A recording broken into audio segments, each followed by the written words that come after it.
consistent return, they're spending their money specifically on advertising to people that are going to use their product for what it's designed for. And that return is greater, and it's a more quality customer base.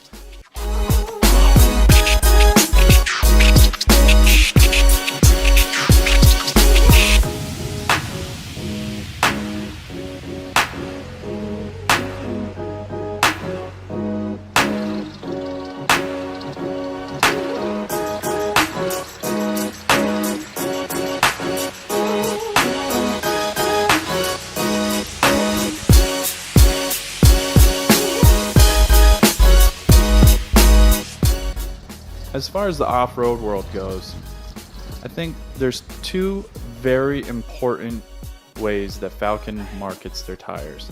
And this is actually how I found Falken. So there's a 7-day trip called Ultimate Adventure that Peterson's 4-Wheel and Off-Road magazine puts on. It's 7 days of off-roading and road days, cycling back and forth.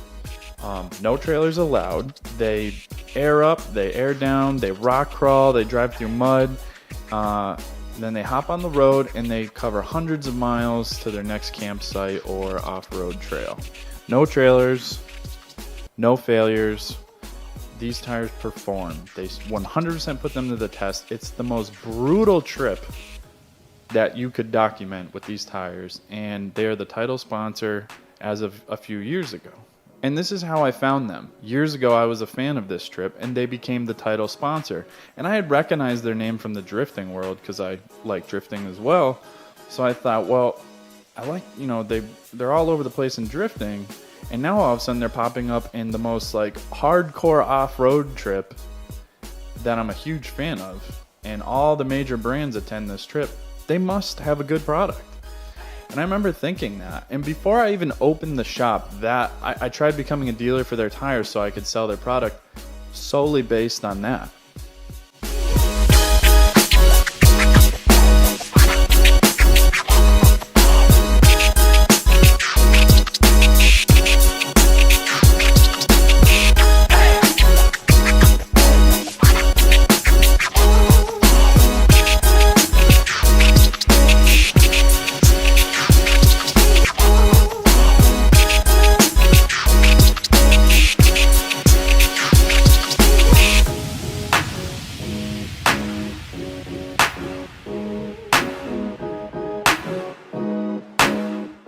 The next thing is King of the Hammers.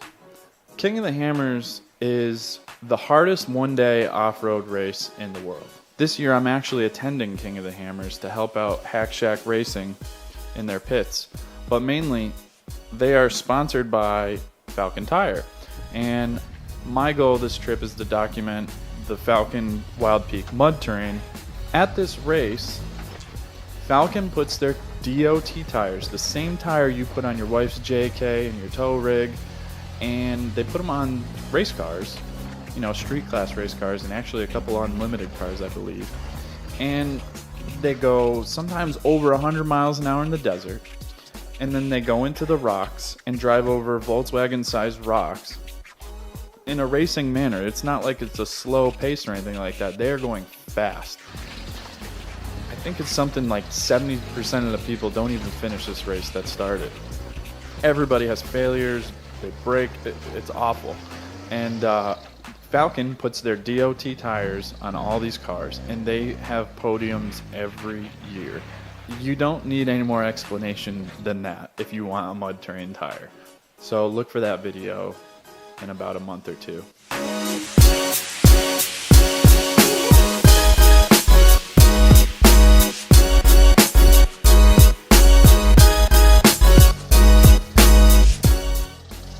So when I finished my 1-ton stretched caged shop Jeep and it came time to put tires on it, I could have easily went with a 40-inch tire or a sticky tire or anything, but I decided to follow Falken's footsteps in marketing, and I put my best-selling tire, the Wild Peak AT3W, on my Jeep in a 35, which is a relatable size to a lot of my customers. That's